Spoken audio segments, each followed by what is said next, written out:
पैसे बड़े या रिश्ता। एक बहुत बड़ा साहूकार था, लेकिन उसे अपने पैसों का और अपने रुतबे का बड़ा ही घमंड था। वह किसी की भी कदर नहीं करता था। उसे कई सालों बाद एक बेटा हुआ। उसने उस खुशी के मौके पर बहुत बड़ा कार्यक्रम रखा, जिसमें उसने सभी नामी लोगों को और रिश्तेदारों को बुलाया था। लेकिन उसने अपनी बहन को निमंत्रण नहीं दिया, क्योंकि वह बहुत गरीब थी। कार्यक्रम इतना भव्य था कि इस कार्यक्रम की चर्चाएं हर गांव में होने लगी। यह खबर उसकी बहन तक भी पहुंच गई।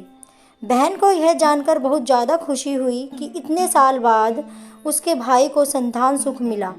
बहन ने सोचा कि भाई गलती से उसे इस बारे में बताना भूल गया होगा, और अपनों को भला कौन न्योता देता है।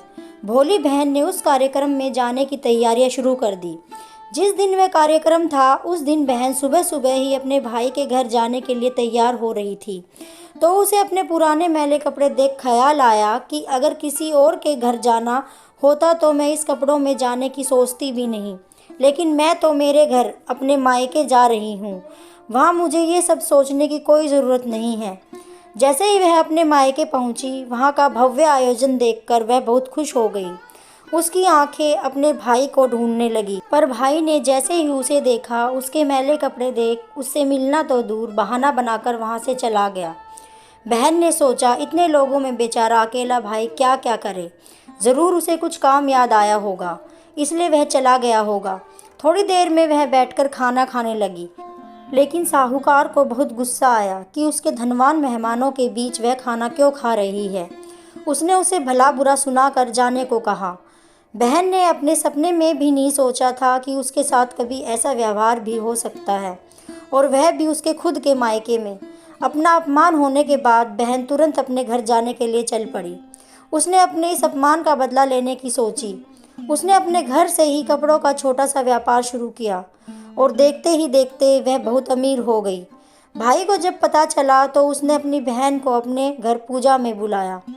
वह पूजा में महंगे कपड़े गहने पहनकर अपनी बड़ी गाड़ी में गई। भाई ने उसका बहुत अच्छे से स्वागत किया।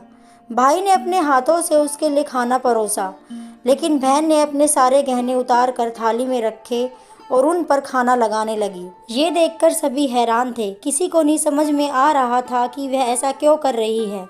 आखिर वह क्यों उन जेवरों को खाना खिला रही है। जब सभी ने उससे पूछा कि वह क्यों ऐसा कर रही है, तब उसने सबके सामने बताया कि आज जो उसका इतना मान सम्मान हो रहा है, वह दरअसल उसका नहीं, उसके इन्हीं कीमती कपड़ों और गहनों का हो रहा है। क्योंकि मैं तो अभी भी वही पुरानी साहूकार की बहन ही हूँ। अगर कुछ बदला है तो वह मेरी परिस्थिति है, मेरे कपड़े और मेरे गहने हैं। भाई को अपनी गलती का एहसास हुआ और उसने अपनी बहन से माफ़ी मांगी। बहन जो पहले भी अपने भाई से निस्वार्थ प्रेम करती थी, उसने अपने भाई को माफ़ कर दिया और उसे गले से लगा लिया।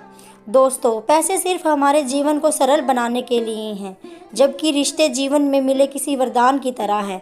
पैसे खर्च हो जाए तो आप बाद में भी कमा सकते हैं, मगर रिश्ते टूट जाए तो दुनिया का सारा धन भी आपको उन्हें वापस नहीं दिला सकता। दोस्तों, आपको हमारी कहानी कैसी लगी कमेंट सेक्शन में ज़रूर बताएं, और अगर आपको पसंद आई तो लाइक और सब्सक्राइब करना ना भूलें। धन्यवाद।